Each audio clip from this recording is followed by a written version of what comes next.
Then we have example 3, which is finding values in vertex form. So the one we did above was actually in standard form.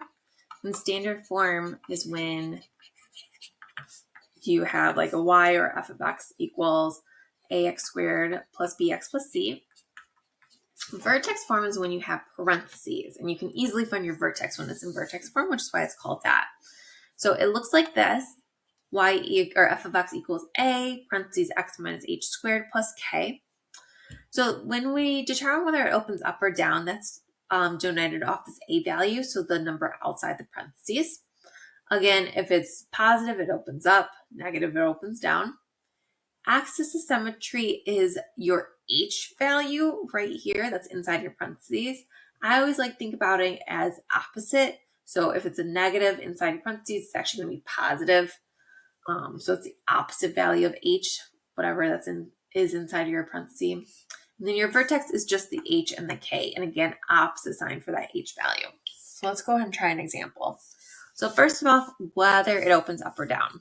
So because of this negative right here, that means it's going to open down. And if it opens down, it looks like this, which means it has a highest point. So it has a maximum.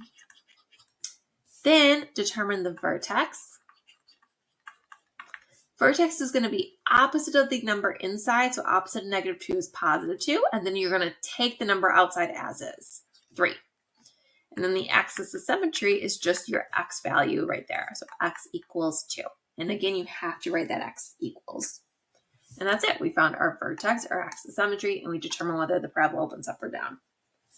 Same thing for the next one. The number outside the parentheses, there actually is none, right? Like I don't see anything written out.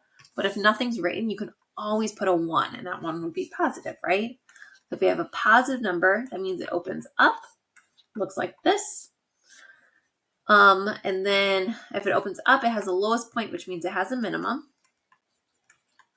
The vertex is going to be opposite of that number inside. So opposite of 6 would be -6, and then the last number as is.